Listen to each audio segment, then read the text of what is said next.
Pois toda a Escritura Sagrada é inspirada por Deus e é útil para ensinar a verdade, condenar o erro, corrigir as faltas e ensinar a maneira certa de viver.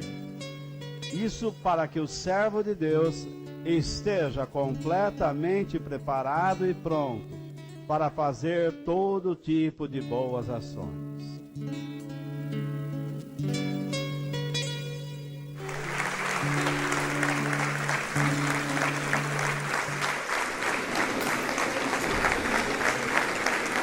Nessa noite, eu quero iniciar uma série, não sei se vocês conseguem enxergar com essas lâmpadas aí.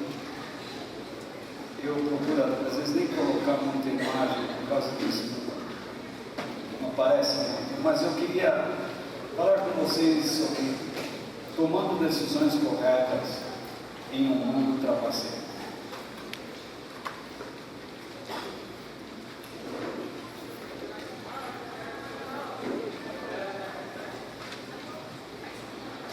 E nesta noite, eu gostaria de falar com vocês sobre este tema, vivendo para a glória de Deus. Algumas pessoas que estavam aqui na terça-feira passada vão se lembrar de algumas coisas que eu disse. E quem não estava, vai ouvir hoje. O texto que eu quero usar é esse, Provérbios, capítulo 16, verso 1. E eu coloquei aqui no slide, porque nem todos têm acesso ao arquivo que eu envio de antemão, que eu vejo que muitos já imprimiram, têm seus tablets, celulares, e que podem acompanhar. Mas quando vocês acompanham, eu sugeriria o seguinte: quando você está lendo isso, você não está recebendo tudo que Deus tem para lhe dar. Isso é apenas um roteiro. Você deveria trazer um caderno e uma caneta, porque as coisas que Deus tem para lhe dizer nem sempre estão aí, estão fora daí. Então você deveria se esforçar, não para tentar taquigrafar, não para escrever tudo, mas para escrever aqueles pensamentos que Deus lhe dá, aquelas exigências particulares que Ele fala ao seu coração. Em Provérbios 16, verso 1, está escrito que as pessoas podem fazer seus planos, porém é o Senhor Deus quem dá a última palavra. Mas como eu sempre faço, eu gosto de colocar o sentido do original. O que é que o Espírito de Deus está querendo nos mostrar? Quando ele fala as pessoas, está dizendo que estas pessoas, por meio das suas inclinações ou razões, eu colocaria até uma terceira palavra, conveniências, interesses, quarto, podem fazer seus planos, isto é, tomam resoluções, refletem, para tomar decisões. Então, muitas das nossas decisões, elas vêm por meio do quê? Das nossas inclinações, da maneira como nós estamos sentindo e pensando em um determinado momento. Se você está se sentindo solitário, é bem provável que você tome decisões para fazer amizades. Mas se você basear a sua decisão em conseguir amigos na sua solidão, você vai cometer erros. Você vai escolher péssimos amigos. E você vai andar provavelmente com pessoas que não acrescentarão nada à sua vida. Eu já vi pessoas com desespero para casar. E aquele desespero que a gente chama lá no interior, com aquele fogo, né, para casar. E casou, e depois de um ano, começa a dizer, por que eu fiz? Por que eu casei? Porque era o desespero. O fogo pagou, é que nem aquela pomba, fogo pagou, né? Então, aí ela fica ouvindo, né? Fogo pagou, né? Aí acabou. Então, veja só. Aí então, a pessoa começa, ela toma uma decisão baseando-se o quê? Numa necessidade, o que ela chama de necessidade, num sentimento que gerou nela uma série de resoluções, de reflexões, e ela não buscou a Deus. Porque o texto diz que, porém, todavia, né? É o Senhor. Repare bem essa palavra Senhor. Essa palavra Senhor significa o dono, aquele que é dono.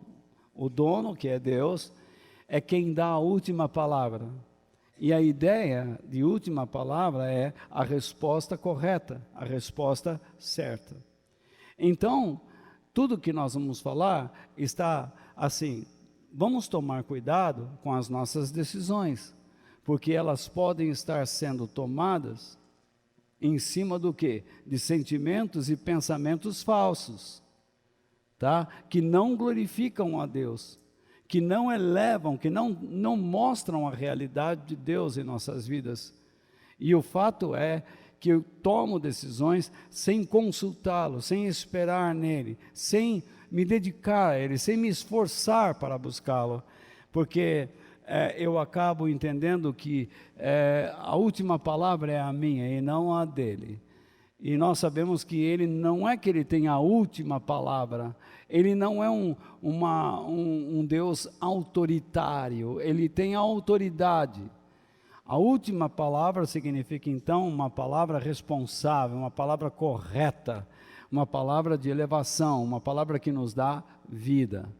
Uma palavra conselheira, uma palavra que nos caminha para caminhos elevados, por caminhos elevados. Então, irmãos, que nós sejamos leais e obedientes a Deus, a fim de engrandecê-lo, e nos esforcemos para que as nossas escolhas sejam sempre, que as nossas escolhas sempre estejam dentro da sua vontade. Ok? Vamos ler de novo isso em voz alta, vocês conseguem ler? Vamos lá. Sejamos leais e obedientes a Deus, a fim de engrandecê-lo, e nos esforcemos para que as nossas escolhas sempre sejam dentro da sua vontade. Todos nós queremos ter uma vida abençoada, ou não é verdade? Mas você sabe que a bênção de Deus, ela não vem assim, só pelo fato de alguém orar para você e dizer, olha, eu te abençoo. Eu conheço uma igreja onde eles se dividem em células. Então, ninguém ali pode sair sem ser abençoado pelo líder da célula.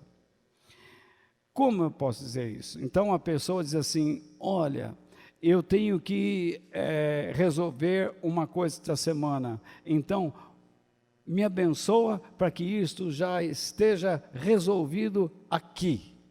Então a pessoa ora e diz assim, já está resolvido. Então você diz assim, eu estou com um problema financeiro, ore por mim para que Deus abra as portas para que entre dinheiro. Em nome de Jesus, as portas já estão abertas e vai entrar dinheiro. Eu fico imaginando, como é que vai entrar? Eu quero uma igreja dessa para mim. Porque, eu vou te falar, é tão simples, não é? Parece até que você não tem que trabalhar, você não tem que pensar, você não tem que respeitar ninguém. Simplesmente vai entrar dinheiro. Não é isso? Parece que para resolver o problema, você não tem que raciocinar, você não tem que buscar a Deus, você não tem que seguir nada, você tem que simplesmente seguir o fluxo, continuar vivendo e tudo vai ser resolvido. Essa espécie de filosofia é chamada, entre os teólogos, de universalismo. Vai andando que no fim dá tudo certo. Agora, eu fico pensando, todos nós queremos ter uma vida abençoada, mas para que nós sejamos realmente abençoados, nós temos que tomar decisões corretas, porque Deus não abençoa pessoas desobedientes, pessoas que lidam com a vida com pouco caso. Por outro lado, ninguém pode tomar decisões por mim e nem por você. E nós é que precisamos aprender a tomar decisões corretas, não equivocadas, porque Deus nos pede isso. E quando nós tomamos decisões corretas, nós estamos engrandecendo, quando nós tomamos decisões que engrandecem o seu nome, nós estamos assumindo um caminho elevado, um caminho melhor, porque tudo que Deus nos pede é o melhor, tanto para nós, como para as pessoas que nos cercam. A palavra de Deus diz assim, Jesus disse assim, a pessoa que é de Deus, escuta, isto é, ela dá ouvido e procura compreender. Então, a pessoa que escuta Jesus, não é simplesmente ouvir. Você pode estar aqui, olhando para a minha cara e não me ouvindo. Ou então você pode estar aqui escutando a minha voz e não querendo compreender nada. Entendeu? Porque você não quer saber dessas coisas. Você vem porque a sua mãe vem, porque seu namorado vem, ou a namorada vem, ou o marido vem, ou a mulher vem, e então você vem obrigado, porque se você não vem, a mulher te cata de pau. Aí então, veja lá, a pessoa que é de Deus escuta, dá ouvido e procura compreender o quê? As palavras de Deus. Aí, Jesus ele fala para um grupo, vocês não escutam, isto é, vocês não se preocupam em compreender as palavras de Deus, porque vocês não são dele. Você reparou no que Jesus está dizendo aqui? Que uma pessoa que não se esforça para compreender as coisas de Deus, para entender os propósitos das ações que Deus espera de nós, é porque essa pessoa não é de Deus. Porque toda pessoa de Deus quer aprender as palavras de Deus.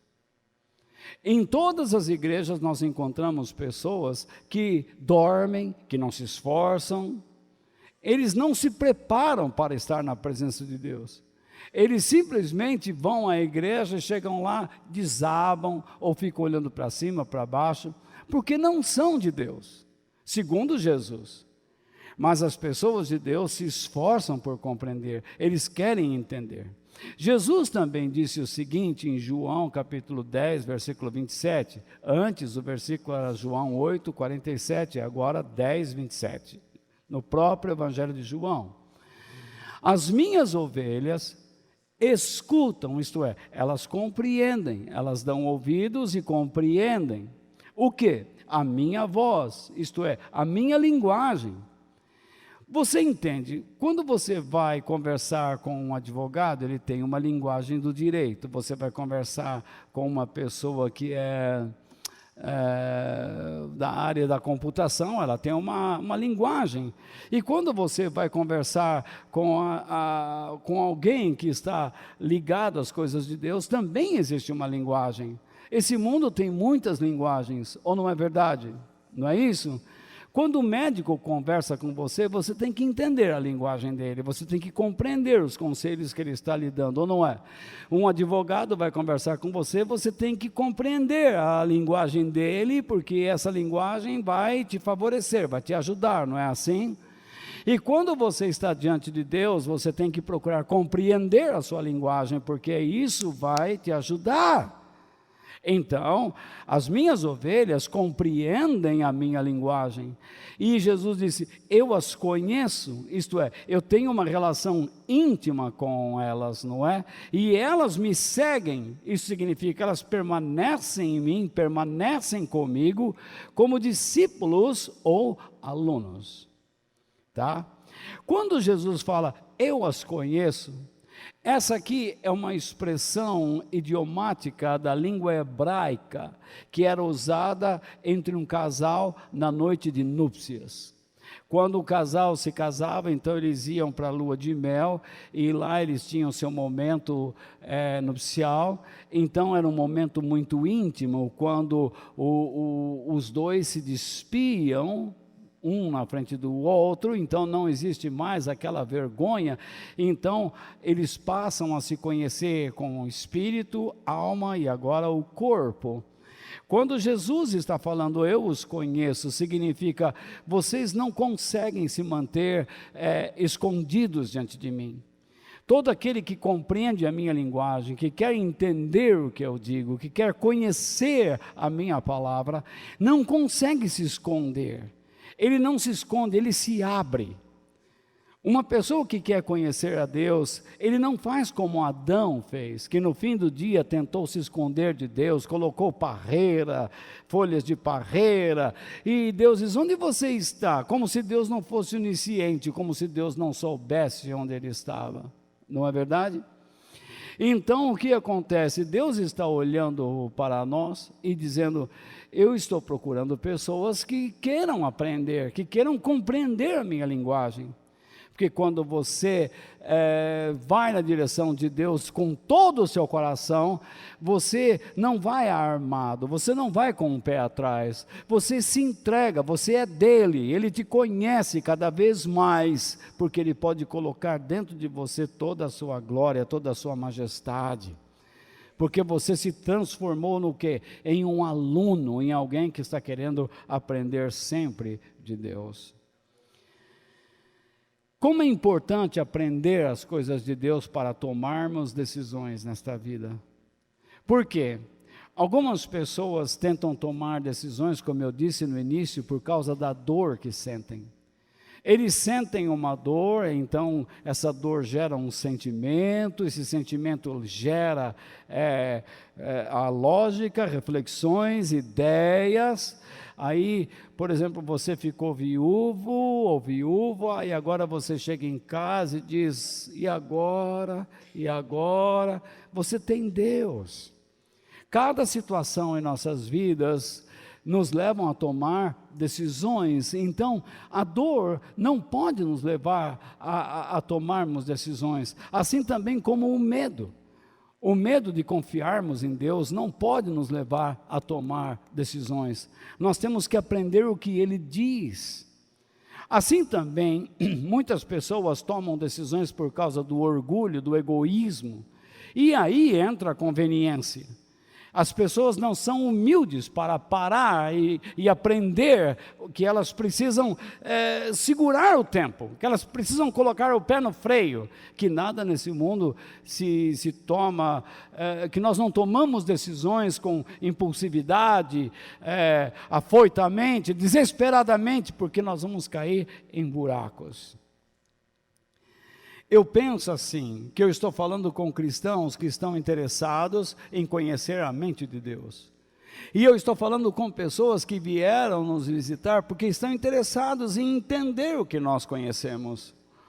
E eu espero que você olhe para nós e veja que nós somos uma igreja séria, que nós estamos tentando mostrar às pessoas que nós temos que ter responsabilidade com aquilo que nós temos em mãos. E essa responsabilidade nos leva ao quê? A escolher. Deus nos dá o direito de escolhermos o que queremos. Deus diz, eu vou usar até uma versão mais antiga e depois eu vou trocar para a nossa versão mais atual. Na versão da ACF, isto é, Almeida Corrigida e Fiel, que eu digo a vocês que é a Bíblia mais próxima do grego e do hebraico que nós temos na língua portuguesa, é essa versão aí. Mas infelizmente é uma versão com um linguajar muito shakespeariano, muito inglês, né? Em verdade vos digo, é uma linguagem que muitas pessoas acabam não entendendo. É uma linguagem muito erudita, um pouco elevada, bem elevada. Mas é a Bíblia mais próxima das línguas originais, é esta aqui, tá? Almeida Corrigida Fiel. Então ele diz, vês aqui, hoje te tenho proposto, isto é, proponho que escolham entre duas coisas, entre a vida e o bem, e a morte e o mal. Então, Deus, veja bem, Ele olha para você, você sabe que você tem que tomar uma decisão. Muitos aqui têm que tomar decisões esta semana, e nós estamos tomando constantemente. Que decisões você toma? Que comida você vai comer? É uma decisão. Que horas que você vai dormir? É uma decisão. Você amanhã vai ler a Bíblia? É uma decisão. Talvez você não tenha tomado a decisão de ler a palavra de Deus. Você vai orar? É uma decisão. Você está disposto a melhorar o seu relacionamento conjugal pelos princípios de Deus? É uma decisão. Você quer ser uma pessoa mais próxima de Deus e está disposto a aprender um caminho para isso? É uma decisão. Você quer ser um trabalhador melhor onde você está? Um namorado melhor, uma namorada melhor, enfim, um filho melhor? São decisões. Mas como você toma? Baseando-se no quê? Eu já disse, alguns tomam decisões pelo desespero, pela dor, pelo sentimento, e então você começa a tentar ser melhor, e isso não dura nada. Você precisa se engajar em um processo constante, em alguma coisa que seja perene. Você precisa estar colocando sobre a sua vida alguma coisa que não se movimenta nem para cima e nem para baixo. É alguma coisa que sempre é constante.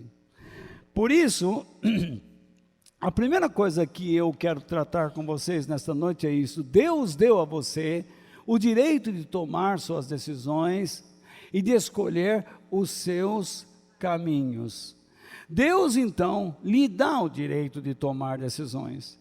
Há certas pessoas que dizem que Deus está guiando nossas vidas e que Ele não dá direito algum, que você pode andar como quiser. Ora, se Ele não nos dá o direito, por que Ele diz aqui, vês, aqui hoje te tenho proposto, hoje eu proponho algo a vocês. Quem propõe não está exigindo, está dizendo, eu quero que vocês pensem na minha proposta, eu quero que vocês escolham, eu quero que vocês decidam entre o quê? Entre a vida e o bem, e a morte e o mal. Eu vou explicar isso tudo já já. Eu sou uma pessoa que eu creio na liberdade que Deus nos dá de escolher, e nós chamamos isso do quê? De livre arbítrio. Mas ao mesmo tempo eu não posso negar a onisciência de Deus. Deus diz para todos nós aqui, eu sei que vocês têm que tomar uma decisão, agora mesmo. Deus está dizendo a você, você quer aprender ou não quer aprender? Você vai continuar tratando de chegar nesse lugar e não compreender nada? Você fica olhando para mim como se fosse uma coruja, com aqueles olhos vidrados, mas o ouvido tampado? Isso não funciona. Deus quer transformar nossas vidas. Você está disposto a permitir que eu transforme sua vida ou não? Então, Deus está chamando você a tomar decisões, correto? E isso você tem que assumir que é sua responsabilidade. No entanto, ao mesmo tempo que Deus fala com o seu povo, Ele sabe de antemão quem vai e quem não vai. Ele sabe aqui quem vai estar com Ele na eternidade e quem não vai. Mas Ele chamou você para estar aqui. Talvez você vai até o fim da vida frequentando uma igreja e não chegará nunca ao céu. Porque você nunca tomou uma posição coerente. Você nunca foi honesto com aquilo que Ele estabeleceu. Você se lembra de Judas? Sim, o Iscariotes. Ele andou com Jesus, ele andou com os apóstolos, ele fez milagres, ele pregou a palavra de Deus, mas ele se enforcou. Ele se suicidou. Uma pessoa que tira a sua própria vida, ela comete um grande erro, um grande pecado. Outro dia eu vi aí um ex-ministro da Justiça dizendo que o Alan Garcia, o ex-presidente do Peru, tomou um ato digno de dar um tiro em sua cabeça. Esse ex-ministro, ele pertence a um partido cujo presidente cometeu, segundo a justiça brasileira, crimes, e que ele está preso injustamente.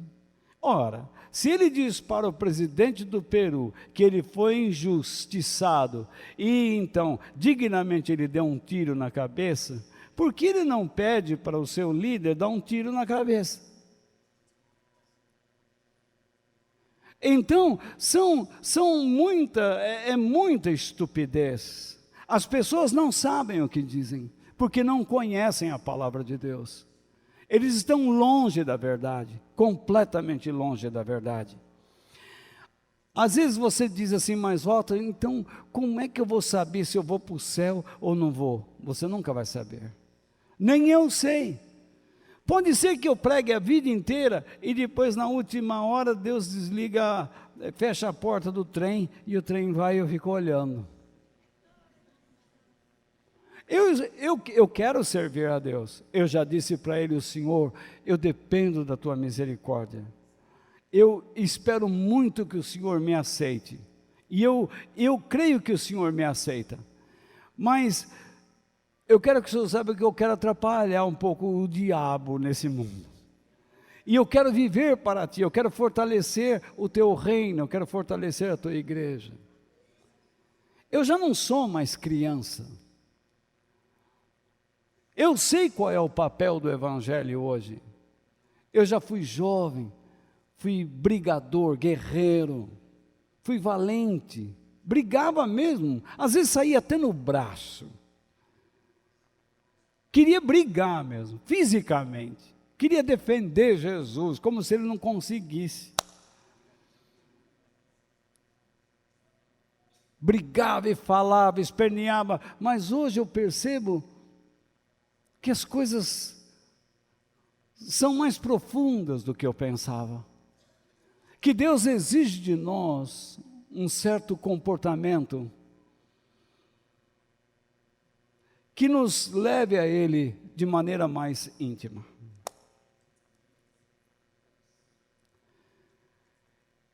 Nós nunca vamos entender todas as coisas de Deus. Por isso que o livro de Deuteronômio 29 diz que as coisas reveladas, as coisas que estão diante dos nossos olhos aqui, na Bíblia, são para nós e nossos filhos. Mas aquilo que Ele não escreveu, que não está aqui, pertencem a Ele. Eu não tenho que viver, eu não tenho que me preocupar com as coisas que não estão aqui. Eu tenho que me preocupar muito com aquilo que está escrito aqui. Por isso você e eu somos chamados a lermos este livro, a guardá-lo no coração.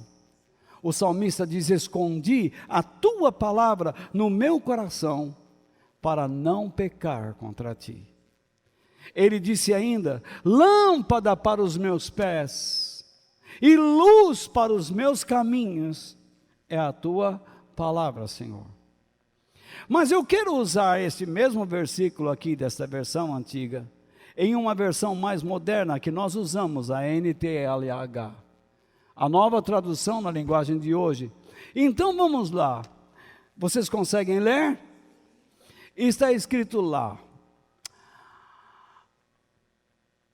Aí ele disse, hoje estou deixando que vocês escolham. Hoje estou deixando que vocês escolham entre o bem, isto é, aquilo que é valioso, útil, excelente, que é correto, o que traz bênçãos divinas e benefícios espirituais e morais. É isso que ele está dizendo. Hoje eu estou deixando que vocês escolham isso aí, ou o mal, isto é, aquilo que é maligno, que traz miséria, infelicidade, inutilidade, aflição, danos ou prejuízos espirituais e morais. Percebe a diferença? Deus, então, quando você vai tomar uma decisão, Deus diz, pensa nisso. A primeira coisa que você tem que entender é que você, em qualquer decisão da sua vida, você está entre a vida e a morte, entre o bem e o mal, entre a luz e a escuridão, entre o conhecimento e a ignorância. Então ele diz, entre a vida, veja bem, vida aqui é comunhão com Deus, restauração, renovação constante.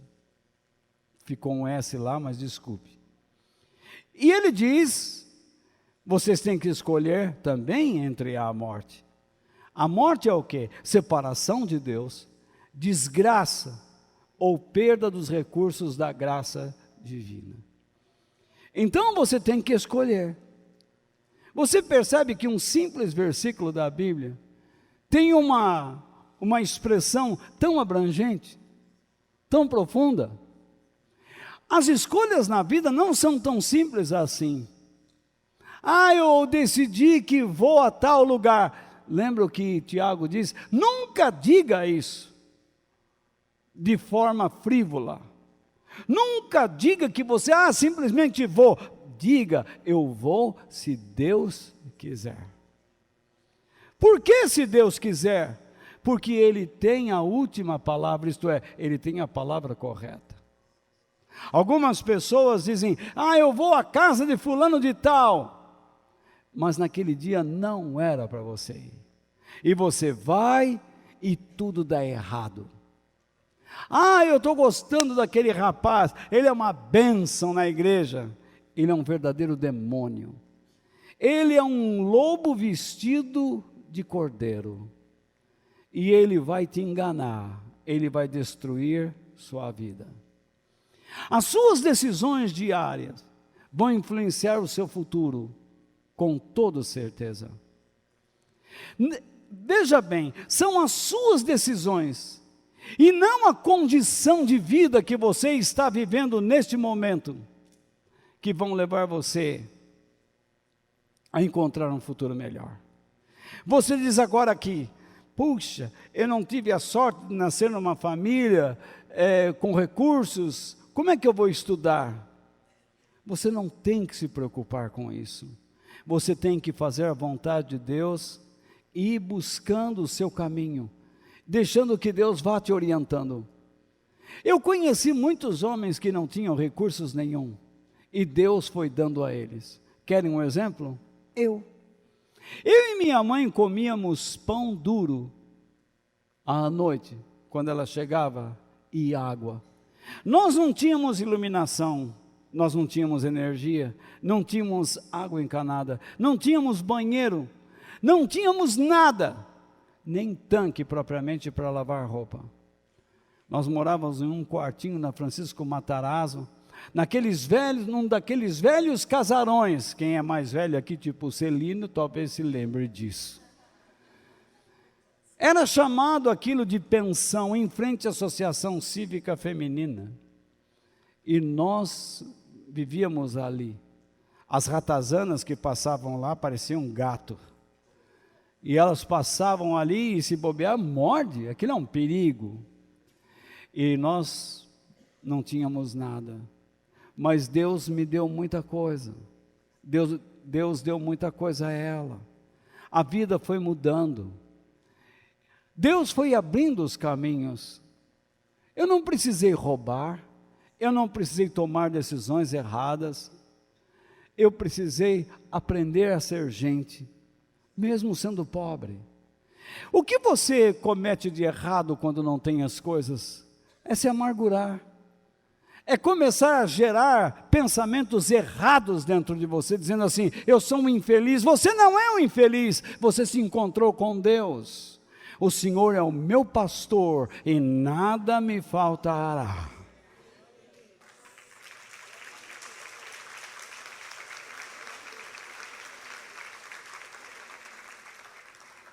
Você pode estar tomando decisões baseando-se no quê? Na sua sobrevivência, nas suas conveniências.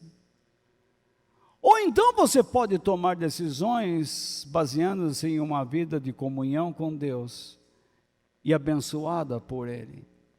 Você tem que entender. Ah, esse cargo era meu, me tiraram. Quem tirou? Foi o diabo. Me prova. Você conversou com ele? Ele assinou algum papel? Eu canso de ver gente que diz assim, eu estava bem, o diabo me tirou, o diabo me deu um tombo. Tudo é o diabo. Eu já vi Deus tirar coisas de pessoas. Eu já vi Deus tirar muitas coisas da minha vida. Olha para a minha saúde. Foi o diabo que tirou? Se foi o diabo que tirou, que glória recebe Deus? Meu irmão, foi Deus que me deixou nesta condição. E Deus está colocando você na condição em que você está. Eu quero viver para a glória de Deus, mesmo estando enfraquecido, da mesma maneira como eu vivia quando estava forte.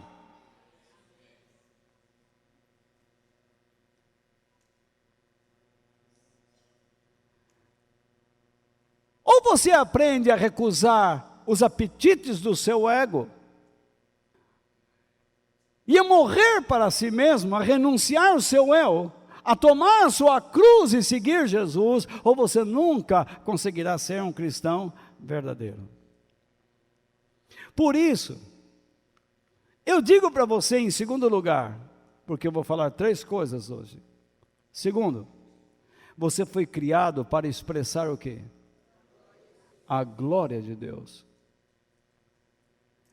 Eu vou usar o texto de Gênesis, capítulo 1, versículos 26 ao 28, que eu usei na terça-feira, para mostrar a vocês esta verdade. Aí ele disse, agora, vamos fazer os seres humanos, repare bem, que serão o quê? Que serão como nós, que se parecerão conosco. E então, o que isso significa? Com características similares às de Deus, com o propósito de refletir a glória ou o esplendor do Criador sobre toda a terra. Quando Deus diz, façamos o homem à nossa imagem, à nossa semelhança, Ele não está criando alguém à mesma altura que Ele. Toda a criação de Deus não é perfeita. E não pode ser. Porque Deus não aceita concorrentes. Só existe um Deus. Ele mesmo disse para Israel, ouve Israel, o Senhor nosso Deus é o único Senhor. E ele mesmo diz, não terás outros deuses diante de mim. Nós não podemos fazer de pessoas deuses. Nós não podemos fazer de quadrúpedes, répteis, mamíferos, deuses. Só existe um Deus. E Jesus diz que Deus é espírito. Ele é um espírito.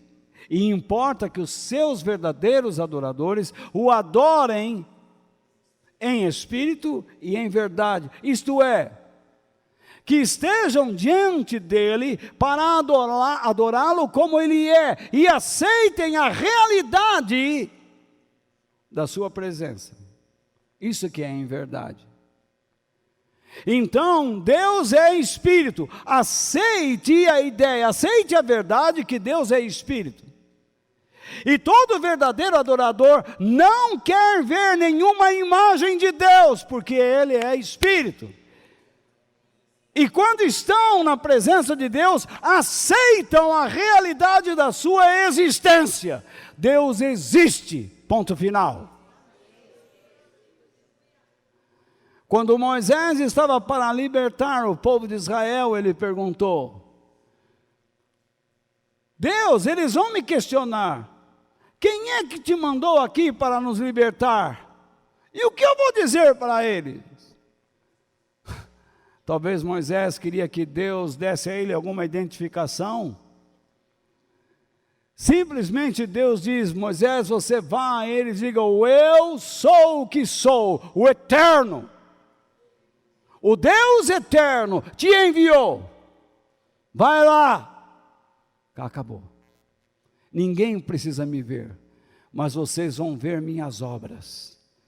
Eu não vejo Deus aqui, mas quando eu olho para vocês, e quando eu olho para a força que eu estou recebendo, eu vejo o Senhor eterno.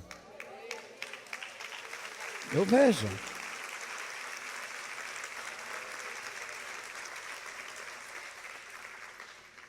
Então Deus criou o ser humano parecido a ele para expressar a sua imagem. Por isso então, depois de ter dito isso, ele dá atividades. Ele diz: eles quem? Os seres humanos terão poder, isto é, a capacidade de governar, administrar e dominar. Ter domínio. Ter uma administração consciente, sadia, sobre os peixes, sobre as aves, sobre os animais domésticos e selvagens, e sobre os animais que se arrastam pelo chão. Vocês vão ter juízo em cuidar disto, coisa que nós não temos mais. Nós estamos levando tudo à extinção.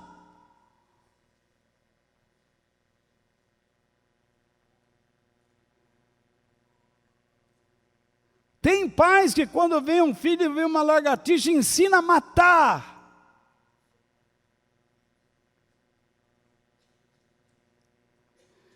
Está vendo aquele cachorro? Toma uma pedra, atira nele.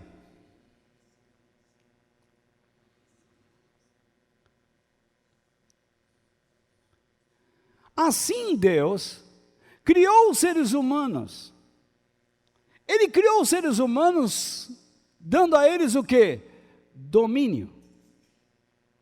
Poder. É uma coisa que só está em Deus.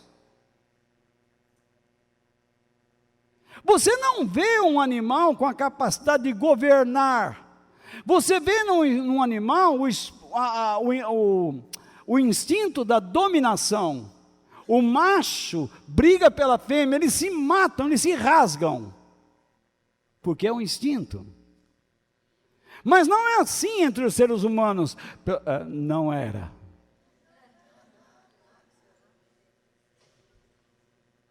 Assim Deus criou os seres humanos.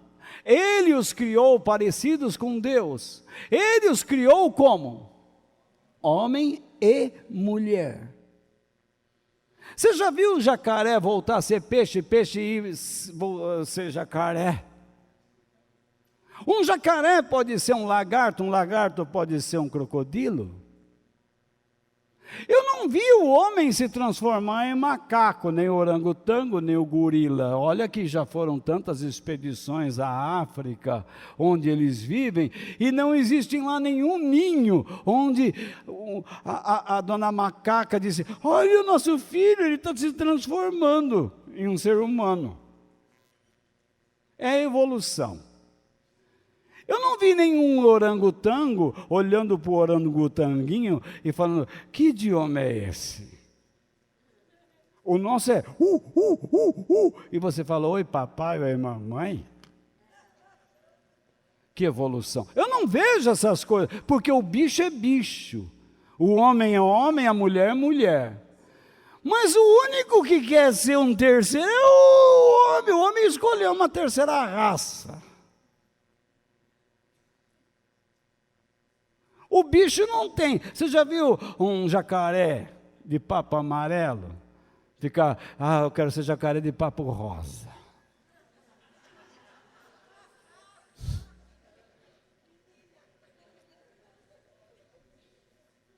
Ou outro diz, quero ser o jacaré de papo azul. Não existe. O de papo amarelo é papo amarelo. Ou não é? Não tem jeito, Ele é assim.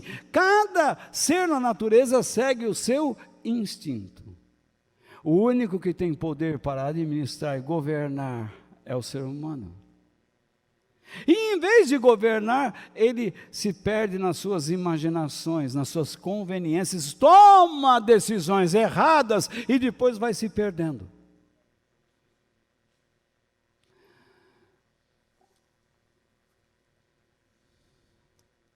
Então Deus os abençoou, o homem e a mulher, dizendo, tenham muitos filhos. Isso é uma característica de Deus. Tenham muitos filhos. Espalhem-se por toda a terra e a dominem. Então ele diz, tenham muitos filhos para se espalhar sobre toda a terra a fim de dominá-la, administrar. Então, não é simplesmente, tem um bando. Porque tem gente que só tem filho para ter bando. Ou não é verdade? A mulher está toda já acabada.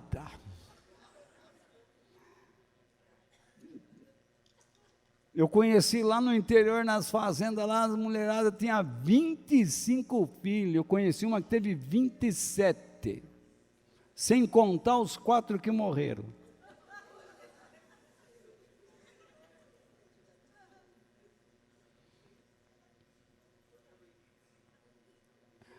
É uma loucura. Se casava muito cedo, vocês sabem disso. Era uma criança casada. E a mulher tinha que aguentar. Era um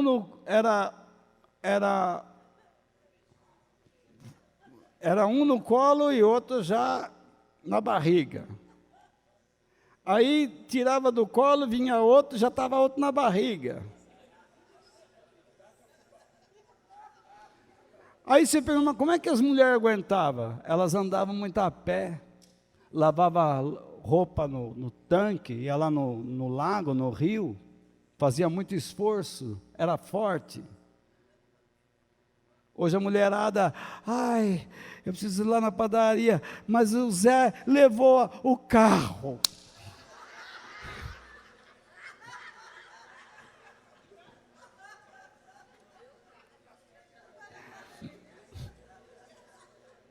Vai ficar todo mundo sem pão aí.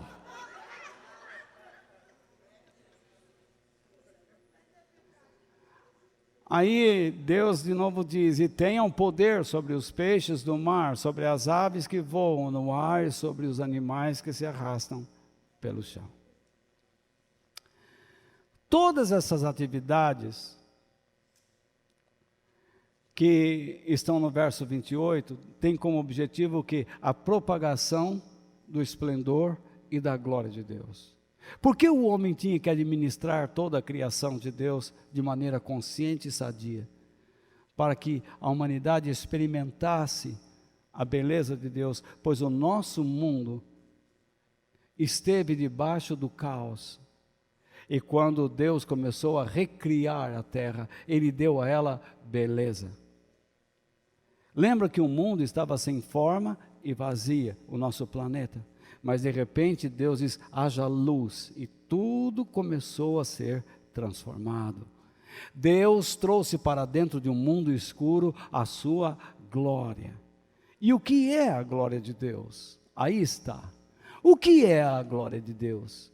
A glória de Deus é tudo o que Ele é, tudo o que Ele faz, tudo o que Ele oferece. A glória de Deus é a realidade divina, tanto nos céus como na terra. Você se lembra quando Jesus ensinou os seus discípulos a orar? O que ele disse? Quando vocês forem orar, olhem bem esse roteiro. Não é para vocês ficarem repetindo aí, Pai, nós estamos te achando que a situação na vida, nossa organização, a vossa vontade, assim, nossa composição, para nós, cada dia, nos perdoa, nossas dívidas, assim como nós perdoamos, nossas dívidas, Pai, nós estamos te achando que a situação não é isso. Quem fica orando o Pai Nosso desse jeito, está fazendo o papel de tolo. O que Jesus está dizendo ali é o seguinte: quando vocês orarem, sigam esse roteiro.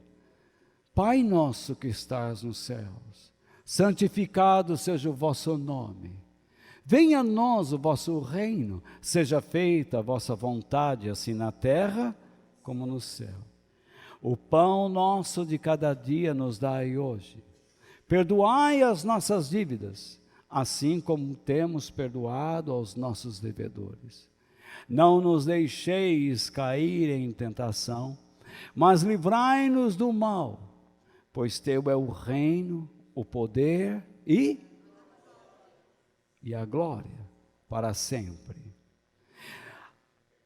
O que nós chamamos de oração do Pai Nosso é uma maneira de nós orarmos para glorificarmos a Deus.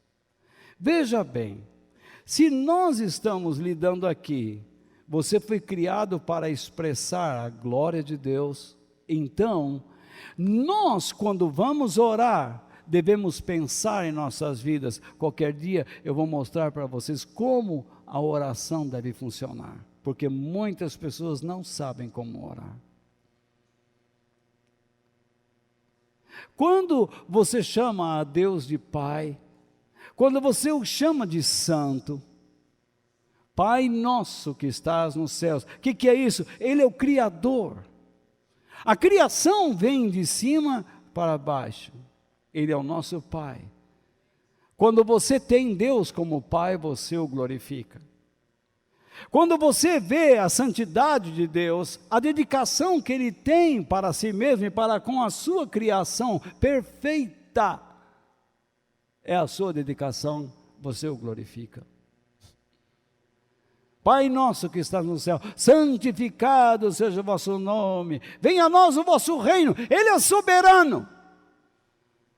Você reconhece a sua soberania, o seu senhorio, isso glorifica. Você não vai dirigir sua vida por si mesmo, você vai dirigir a sua vida debaixo da orientação dEle.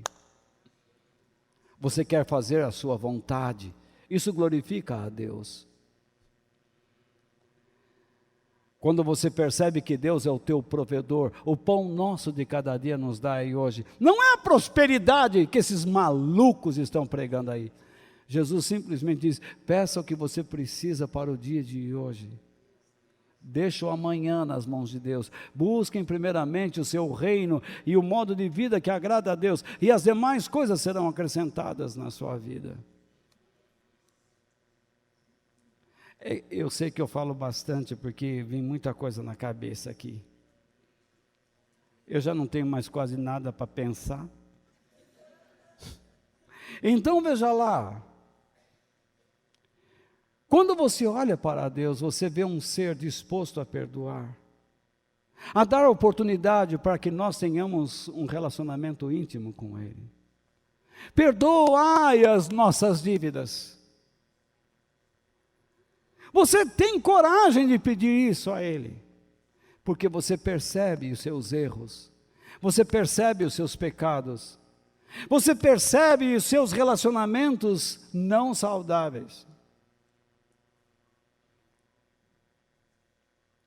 Você percebe que tem que agir como Ele, assim como nós perdoamos aos nossos devedores. Porque você sabe que se você não buscar um espírito de perdão, você não recebe perdão de Deus.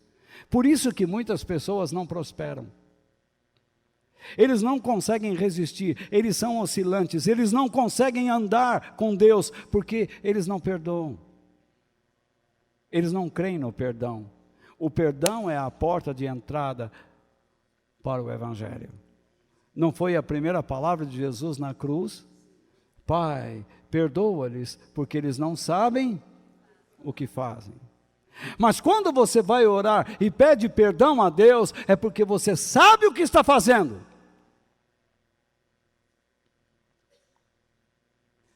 Você vai a Deus e você não vê nele maldade. Você vê nele o quê?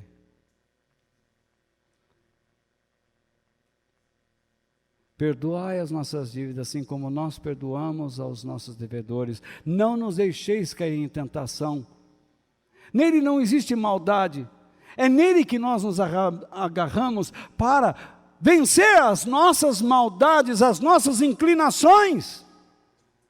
E até mesmo o poder satânico que muitas vezes nos influencia. É muito profundo isso. Eu sugiro até que depois você pegue esse áudio e vá escutando, se é que você vai ter paciência. Agora, se você quer continuar andando na gandaia, não escuta não.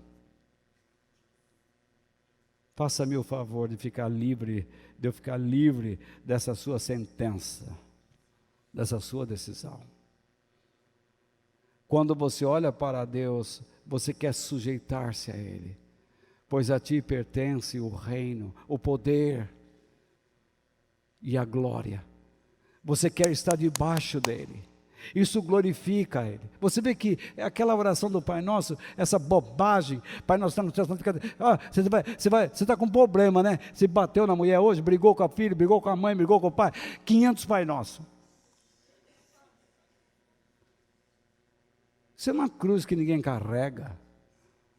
Você tem que ter consciência. O Pai Nosso te leva a ter consciência de quem Deus é e de quem você é e de para quem você está vivendo. Do contrário, você não está fazendo nada. O ser humano deve viver para a glória de Deus, porque a glória de Deus é a única coisa estável neste mundo, é eterna. Tudo que você olha ao redor é passageiro. Olha como eu estou ficando velho. Eu às vezes estou lá mexendo em algum mato, bum, bateu aqui, fica tudo pintado. Outro dia, eu estava cortando o mato, veio uma abelha lá e pá, largou o ferrão aqui. E você não pode apertar, você vem com a unha, não saiu. Quer saber de uma coisa? Peguei um alicate de unha, passei álcool ali e comecei a cutucar aqui. E arranquei. Mas foi saindo aos pedaços, foi fazendo uma autocirurgia. Mas arranquei.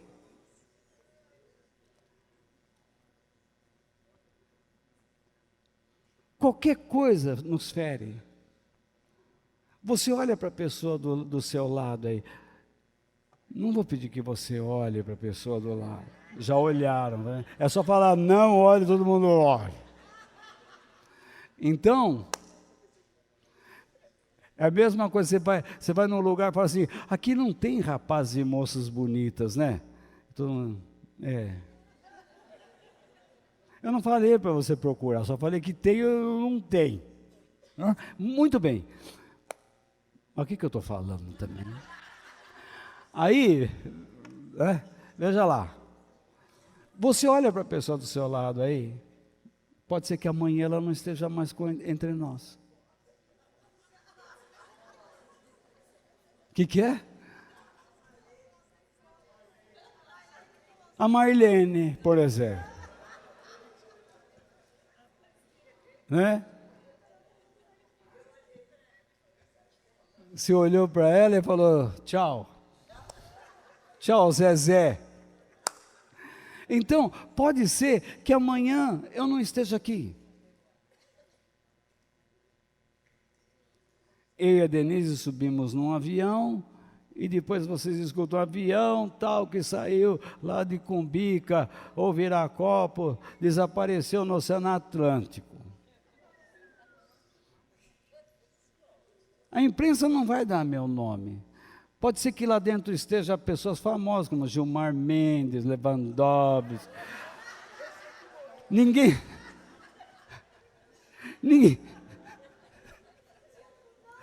Mas quem é Walter e Denise? Só para vocês, né? Aí é só uma hipótese, não tem nada a ver. Então veja bem, não leve a mal não, hein? Então olha só, eu morro, não estou mais aí.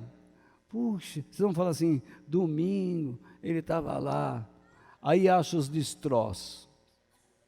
Aí acharam a minha cabeça.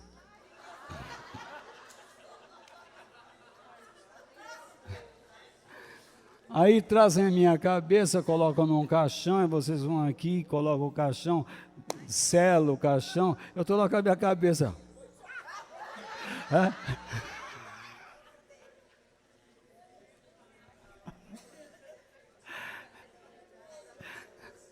Tudo bem. Sem o corpo, os peixes, os camarão se divertindo comigo lá no fundo do mar. Mas a cabeça sobrou.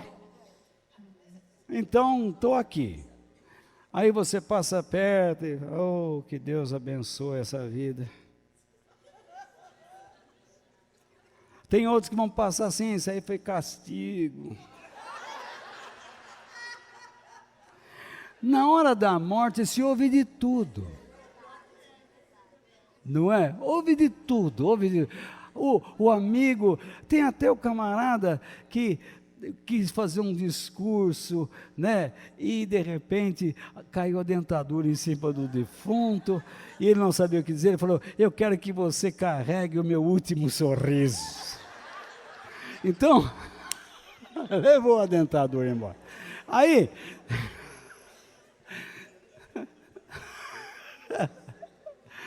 toma no teu peito meu último sorriso. Ficou lá. Então, veja só, vocês não podem confiar em mim.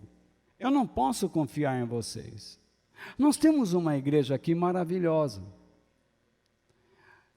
Eu não sei até que ponto a sua confiança em nós é verdadeira. A ponto de vocês estarem investindo suas vidas, suas ofertas, enfim. Eu não sei até que ponto. Até que ponto vocês confiam na nossa honestidade? Eu, porém, posso lhes dizer algo. Uma igreja como a nossa é muito rara. Existem muitas, mas são raras. Entre as milhares que nós temos aí, com aparência de igreja, que eu digo claramente a vocês que igreja não são. Há muitos pregadores, até famosos, que só pregam filosofia. Não pregam o evangelho, não conduzem as pessoas a morrerem para si mesmas. Ficam pregando ideias, enchendo a mente da gente de filosofias. Usam até filosofias de Marx, como se ele fosse um grande homem. Para mim foi um estúpido, um idiota, que abandonou os caminhos de Deus e se agarrou numa doutrina que prejudicou o mundo. Quando você confia nas pessoas, quando você confia em situações, quando você confia em bens, você está confiando em coisas passageiras, coisas que vão acabar. Você tem um animal, você cuidou dele e ele te deu muita alegria, de repente ele vai embora e você chora como se estivesse perdendo um filho. Não é isso? Eu tinha um cachorro e quando eu ia estudar, ele ficava no meu pé. Eu falei, morreu, agora não quero mais saber. De repente me aparece do mato um gato, e ele olhou para mim, miau. É uma gata, é uma gata. Ela olhou para mim e disse, miau. Gamei. Pintou um clima. Eu estou estudando, agora ela fica no meu pé, e às vezes vem lá, miau, miau, miau, e abre a barriga para cima e fica assim. E aí eu tenho que ficar assim. Aí ela canta, toda vez que eu viajar. Então. Ai, ai, ai, ai. Enfim, tá lá.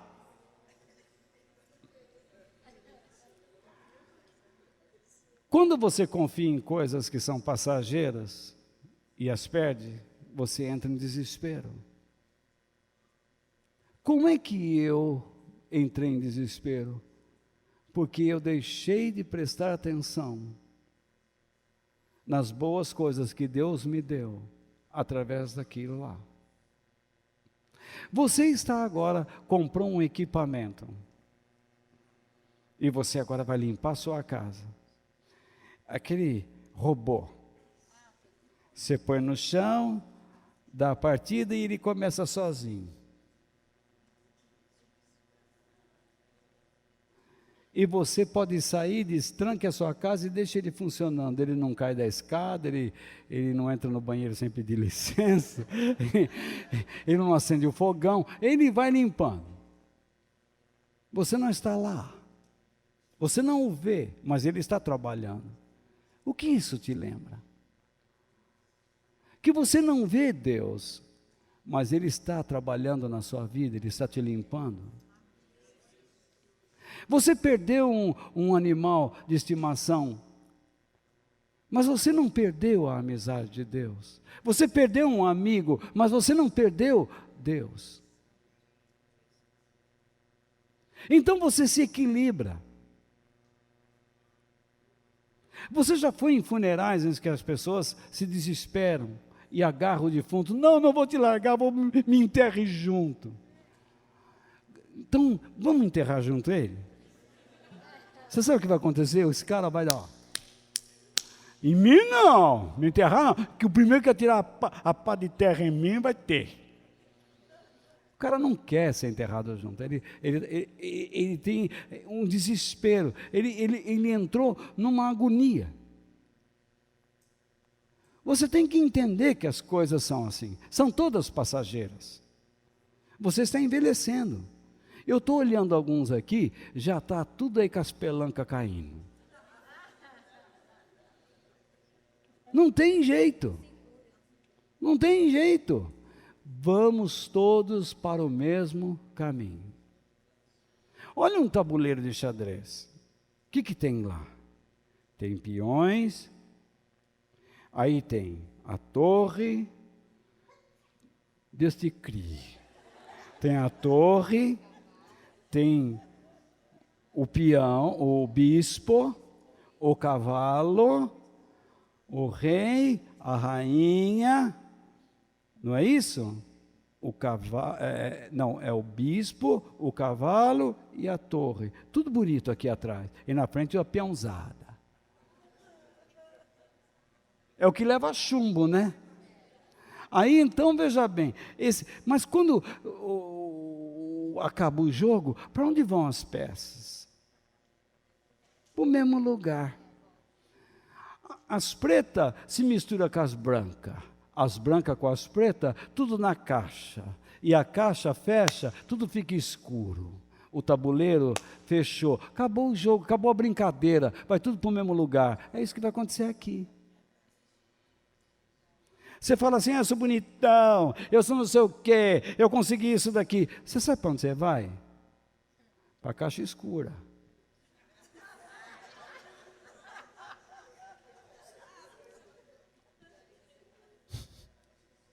É para onde vai o preto, é para onde vai o branco, para onde vai o japonês, para onde vai o índio, para onde vai todo mundo, o homem e a mulher.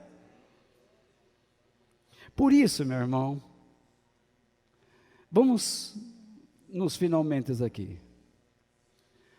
Ao tomar decisões, tome-as tendo como base a glória de Deus. Tá? Tenha a glória de Deus como base às suas decisões. Você deveria perguntar: o que eu estou sentindo, pensando, fazendo, falando, expressa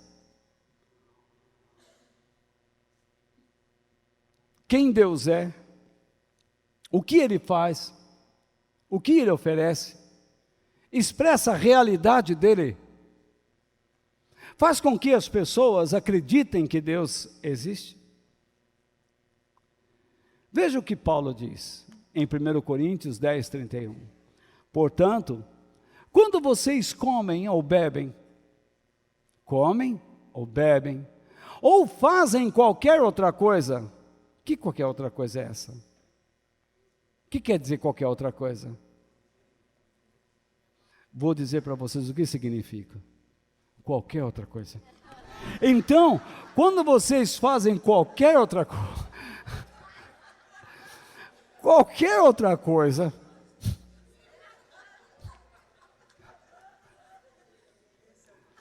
façam tudo para, isto é, tenham como propósito ou finalidade expressar o quê?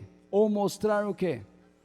A glória de Deus, isto é, quem Ele é, o que Ele faz e o que oferece, como também o estilo de vida que Ele exige. Que estilo de vida é esse? Que você seja uma pessoa submissa ao seu governo, buscai primeiramente o reino de Deus. Ou não é isso? Concorda comigo? Que você tem um estilo de vida capaz de mostrar nas pessoas que você é um homem de Deus, uma mulher de Deus. Jesus disse, brilhe a luz de vocês diante dos homens, viu? Para que eles vendo as coisas que vocês fazem, glorifiquem, deem glória ao Pai de vocês que está nos céus. Mateus 5,16. Então, o estilo de vida, Deus exige. Quando você está diante de um inimigo, como é que você glorifica a Deus? Orando por ele, abençoando a vida dele. Mas eu vou ter que fazer coisas boas para ele? Isso glorifica a Deus.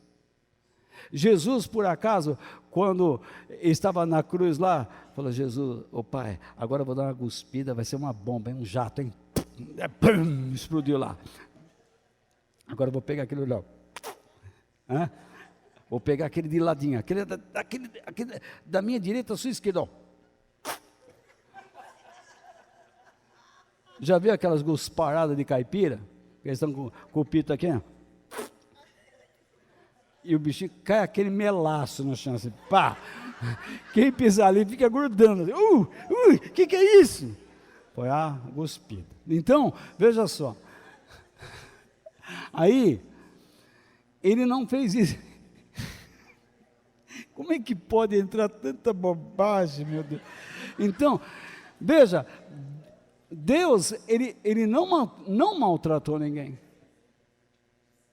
Quando você, rapaz, está diante de moças bonitas, você olha, existe algum problema em você dizer, poxa, você está bonita? Nenhum problema. Mas quando você começa a olhar, e começa assim,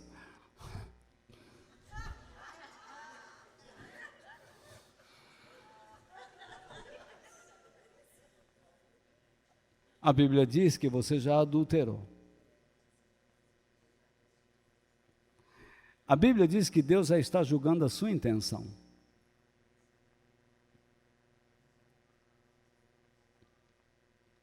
Quando você olha para uma pessoa, o seu inimigo, por exemplo, pode ser a sua esposa, o seu marido,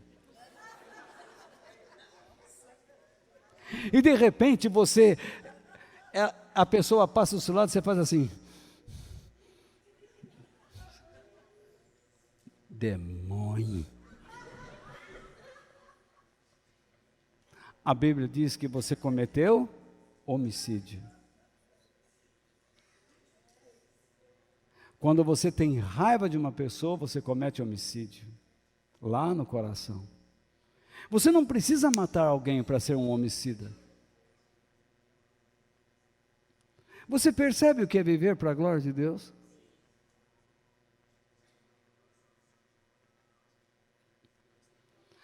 É tudo que nós não queremos fazer. Nós viemos aqui, batemos palmas, podemos contratar uma banda que vem aqui cantar para nós, colocar luzes aqui. Ai, o culto foi uma bênção. Aí chega em casa,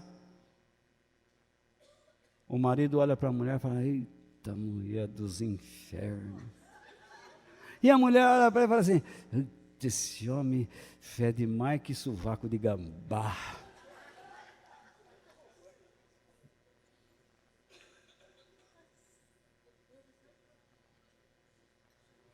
O homem olha para a mulher e fala: sua catinga de cobra. Então, sabe, é aquele ambiente. Cadê o cristianismo?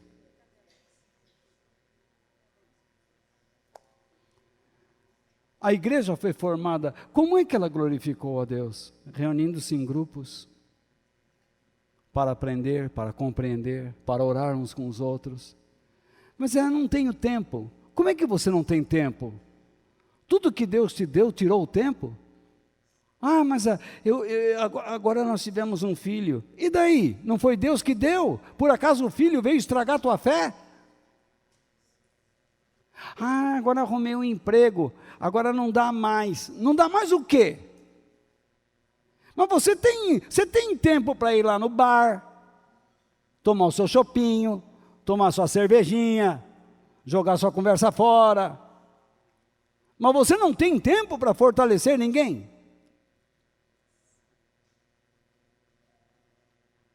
Ah, mas sabe o que acontece?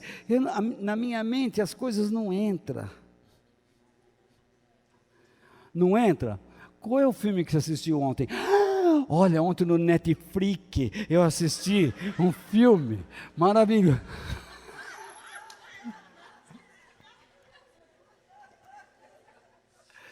Eu pus lá no Netflix, olha, que coisa, mas que filme. Você lembra tudo. Enfim. Satanás não está preocupado se você vai à igreja ou não. Satanás e o mundo que vivemos, esse mundo trapaceiro, não está preocupado que nós tenhamos uma crença em Cristo. Ele não está preocupado que você leia a Bíblia todo dia e não pratique. Ele não está preocupado que você se casou direitinho, agora tem uma família e agora você está indo direitinho. Que você se tornou uma pessoa moralista.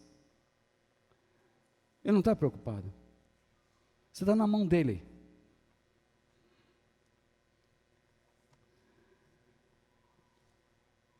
Satanás está preocupado e o mundo se preocupa com aqueles que refletem a glória de Deus. Porque você representa a eles uma ameaça. Eles tremem. Não são discursos moralistas que vão afastar o diabo das pessoas. Não é a opção por uma vida moral elevada que tornará você uma pessoa mais achegada em Deus. Mas é quando você volta ao princípio da criação e você quer refleti-lo, pois você descobre que para isso foi criado. Nós temos um exemplo, Jesus, que viveu para a glória de Deus. E ele chamou homens para seguir o seu exemplo, e um deles é Paulo. E eu vou ler um texto aqui. 2 Coríntios capítulo 4, versículos 1 ao 4. Diz assim: Deus, na sua misericórdia, nos deu essa tarefa. E é por isso que nunca ficamos desanimados. Que tarefa! O cara só sofria, era apedrejado, era açoitado. Mas onde ele passava, ele mostrava que Deus era verdadeiro. Quem perseguia Paulo eram pessoas hipócritas.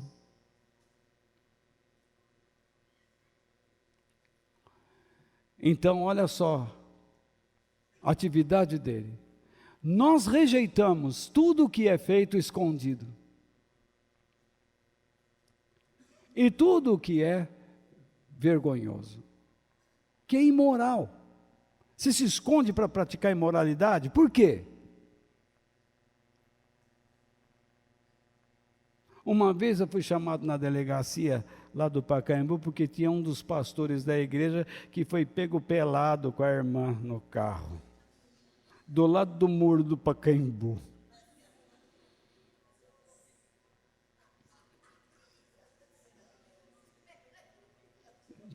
A Marlene gosta da maldade, hein, Marlene? Então, veja bem. Aí, como é que eu vou resolver isso, gente? Naquela época se fazia muito sexo dentro de Volkswagen. Era um problema. Bom, ele diz também, nem falsificamos a mensagem de Deus. Não esconda as coisas verdadeiras de seus filhos, de seus amigos. E não mude a mensagem de Deus. Esse é um apóstolo verdadeiro, diferente dos apóstolos atuais, que vivem na escuridão. Você não sabe quem eles são. Pelo contrário, diz Paulo, agimos sempre abertamente. Jesus agia assim. De acordo com a verdade, Jesus agia assim. E assim as pessoas têm uma impressão de nós que vivemos na presença de Deus. Jesus agia assim, a ponto de Pilatos dizer, não vejo crime algum nesse homem. Porque se o evangelho que anunciamos está escondido somente para os que estão se perdendo. Paulo diz, nós falamos, mas Deus é que sabe quem está indo e quem não está.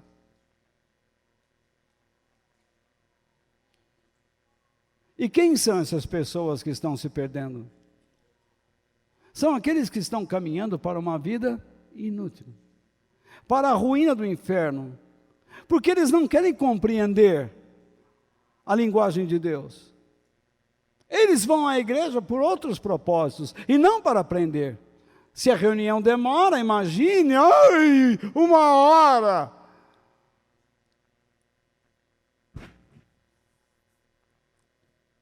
Eles não podem crer. Por quê? Perderam a disposição mental para confiar e obedecer a Deus. Tem gente que fala assim, não, minha mente não tem nada com o evangelho, eu só vivo pelo Espírito. É burrice demais. Pois o Deus deste mundo, que é Satanás, conservou a mente deles na escuridão, isto é, obscureceu o discernimento mental sobre o prazer de raciocinar acerca dos propósitos espirituais e morais divinos. Satanás os mantém na ignorância da verdade divina. Porque uma vez que você não discerne, significa que você emperrou a porta, você fechou a porta. Você pergunta para uma pessoa, por que você crê? Porque Jesus é bom. Por que Ele é bom?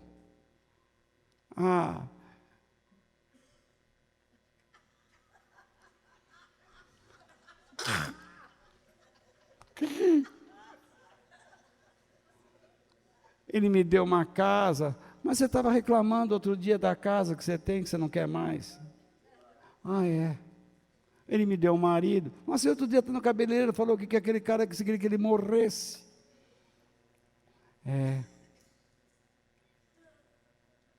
Me deu um trabalho. Mas você outro dia estava reclamando que você ganha pouco no trabalho, você não consegue. Cadê a bondade de Deus aí? Papo furado. Ele, Satanás, não os deixa ver, isso é, não permite que a mente seja iluminada pela luz que brilha sobre eles. A luz que vem do quê? Da boa notícia a respeito do quê? Da glória de Cristo, o qual nos mostra como Deus realmente é. Se você e eu não seguirmos Jesus, nós nunca vamos conhecer Deus. Quando uma pessoa não consegue ver Jesus como um ser realmente glorioso e grande, que reflete a glória de Deus, eu duvido da conversão dessa pessoa. Enfim, eu quero terminar dizendo que Paulo seguiu o melhor exemplo, que é Jesus. As mesmas coisas que Jesus passou, Paulo passou. E se você seguir o exemplo de Jesus, você também vai sofrer. Porque é impossível você levar uma vida tranquila em um mundo que odeia as coisas de Deus. O verso 4 desse texto que nós lemos fala que Satanás trabalha na mente. Ele procura obscurecer, ele procura tirar o teu prazer de aprender as coisas de Deus, de enxergar, de compreender. Por isso que nós precisamos da ajuda de nosso Senhor. Eu creio que a Bíblia é inspiração divina. É o livro que Deus deixou para nós. É o maior e o melhor livro de instruções nesta vida, para uma vida verdadeira, digna e abençoada por Deus. Não existe outro livro. E eu quero terminar lendo mais 2 textos de Paulo com vocês. O primeiro está em Colossenses 3,17. E tudo o que vocês fizerem, sejam em ações, ocupações, trabalho, tudo que envolve um compromisso a ser realizado. Correto? Tudo que vocês fizerem. Quais são suas ocupações? Você tem filho para educar? Você tem marido para gostar? Mulher para amar? Você tem que trabalhar? Você tem patrão? Você tem funcionários? Você tem que estudar? Você tem que se relacionar? Você tem namorada? Você tem noiva? Você tem noiva? Você tem um monte de coisas que irá levá-lo a decisões. E tudo que vocês fizerem ou disserem, isto é, por meio de discurso, ensino, conversas, façam em nome do Senhor Jesus, isto é, sob os pensamentos, ensinamentos e autoridade de Jesus. Às vezes nós somos pegos em conversas que não deveríamos. Às vezes somos pegos pelo Senhor com pensamentos que não deveriam estar lá. Com sentimentos que não deveriam estar lá. Com uma disposição, com um comportamento errado.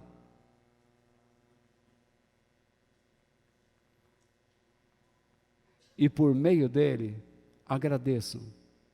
Isto é, busquem motivos para serem gratos a Deus o Pai. A mulher está limpando a casa, ó Senhor, eu sei que a mesma forma que eu estou limpando esta casa, o Senhor está limpando a minha vida. O meu trabalho nesta casa reflete o teu trabalho na minha vida. Eu vou para o trabalho. Eu dormi, o Senhor não dormiu. Eu me canso, o Senhor não se cansa. Que coisa maravilhosa.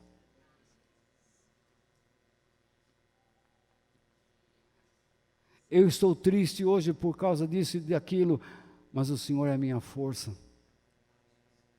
Enfim, outro texto. Esse está em Colossenses ainda, capítulo 3, versículos 23 ao 25.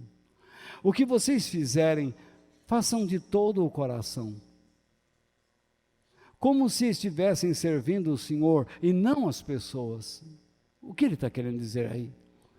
Não façam as pessoas ou melhor, façam as pessoas a vontade divina e não uma política pessoal. O que é política pessoal? Tem gente que se aproxima dos outros para tirar alguma coisa, uma casquinha. Ou não é?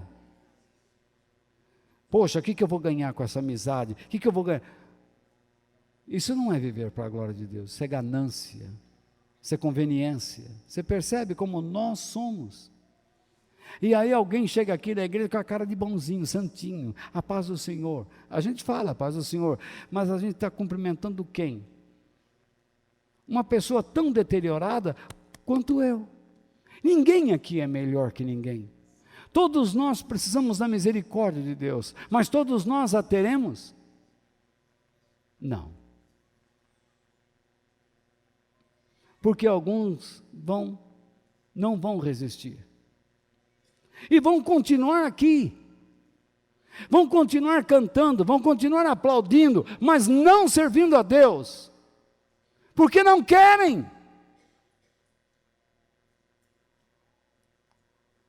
Então Paulo diz: lembrem que o Senhor lhes dará como recompensa aquilo que Ele tem guardado para o seu povo, pois o verdadeiro Senhor que vocês servem é Cristo. E quem faz o mal, isto é, o que é inútil, que não acrescenta valores divinos, seja quem for, pagará pelo mal que faz, isto é, pela sua inutilidade, pela falta de excelência, que causa prejuízo. Você não acrescenta nada. Pois quando Deus julga, Ele não faz diferença entre pessoas. Viver para a glória de Deus é o maior objetivo. Esse assunto de hoje à noite é o mais pesado de todos, porque esse é o nosso objetivo maior na vida, viver para a glória de Deus. E alguns não estão querendo viver, não se empenham, não têm vontade. E se Deus por acaso falou com você nesta noite, lembre-se que tudo que você tem e até o que você é passageiro. Tudo que o mundo lhe oferece vai passar, céus e terra hão de passar, mas as minhas palavras não passarão. Tudo vai morrer, tudo vai dissipar, mas a glória de Deus é eterna. Eu espero que Deus nos abençoe, que Deus nos abençoe em nome de Jesus. Amém. Quem no céu